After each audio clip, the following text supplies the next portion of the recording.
स्वागत है आपके अपने YouTube चैनल GS पितासु 3.0 पर। बीपीएससी टीआरई 4.0 के लिए आज हम लोग पॉलिटी का टेस्ट लगाने वाले हैं।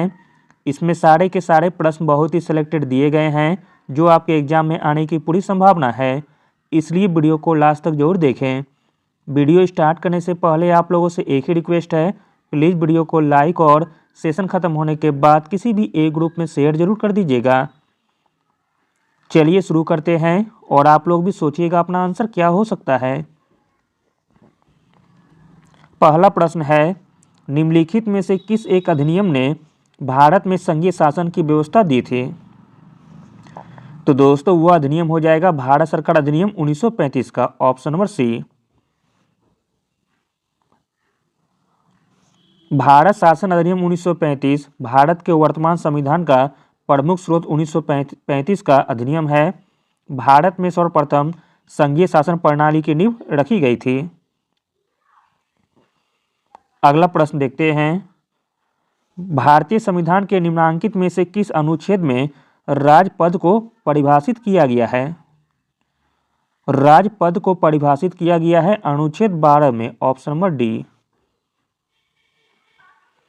अगला प्रश्न देखते हैं, निम्नलिखित में से कौन सी एक नीति निषेधक तत्व गांधी के दर्शन से मिलता है? आंसर हो जाएगा ऑप्शन नंबर सी, ग्राम पंचायत को मजबूत करना।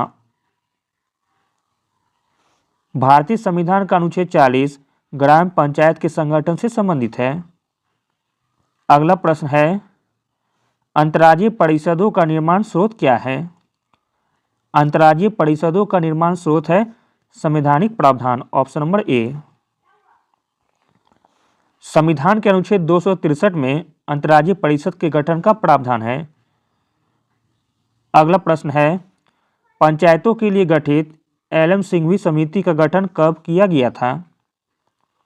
एल.एम. सिंघवी समिति का गठन किया गया था वर्ष 1986 में, ऑप्शन नंबर डी। वर्ष 1986 में गठित एल.एम. सिंघवी समिति की सिफारिशों के आधार पर 73वें संविधान संशोधन अधिनियम 1993 के द्वारा पंचायती राज को संवैधानिक दर्जा प्रदान किया गया है। अगला प्रश्न है, राष्ट्रीय अनुसूचित जाति आयोग का गठन संविधान के किस अनुच्छेद के तहत किया गया है? आंसर है ऑप्शन नंबर ए, अनुच्छेद 338 में। राष्ट्रीय अनुसूचित जाति आयोग एक संवैधानिक निकाय है। इसका गठन संविधान के अनुच्छेद 338 के द्वारा किया गया है।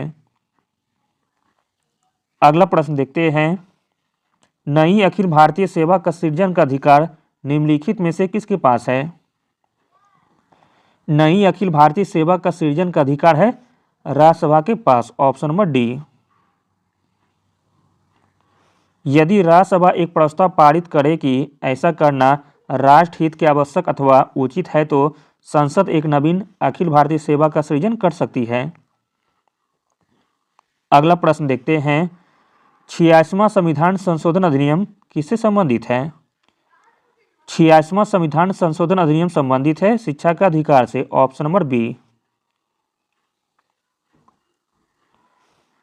86वां संविधान संशोधन अधिनियम 2002 6 से 14 वर्ष के आयु के समस्त बच्चों को ऐसे ढंग से जैसे कि राज्य विधि द्वारा अवधारित करे जो निःशुल्क तथा अनिवार्य शिक्षा उपलब्ध कराएगा।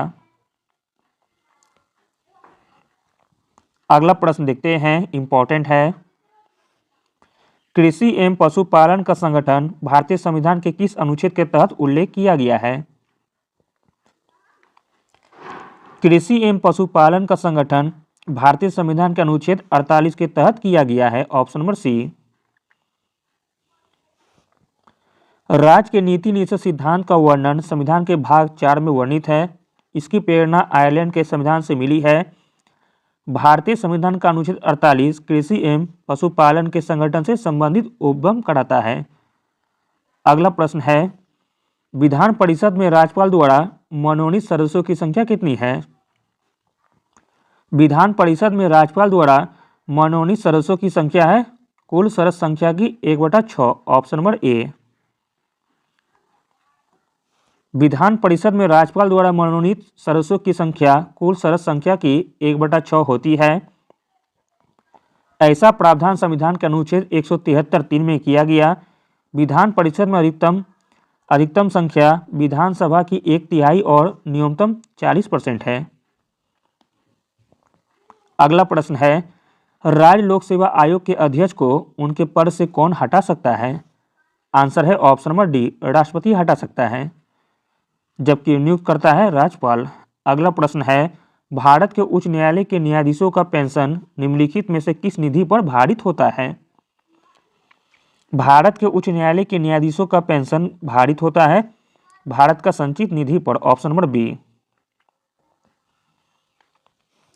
उच्च न्यायालय के न्यायाधीश एवं स्टाफ के वेतन एवं भत्ते प्रशासनिक खर्च संबंधित राज्य की संचित निधि पर भारित होते हैं। इस तरह राज्य विधानमंडल में इस पर कोई मतदान नहीं हो सकता है।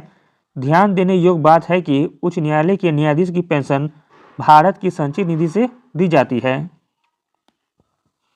अगला प्रश्न देखते हैं, निम्नलिखित में से किस अधिनियम में कोलकाता में सर्वोच्च न्यायालय की स्थापना का प्रावधान किया गया था? कोलकाता में सर्वोच्च न्यायालय की स्थापना का प्रावधान किया गया था रेगुलेटिंग एक्ट 1773 के द्वारा।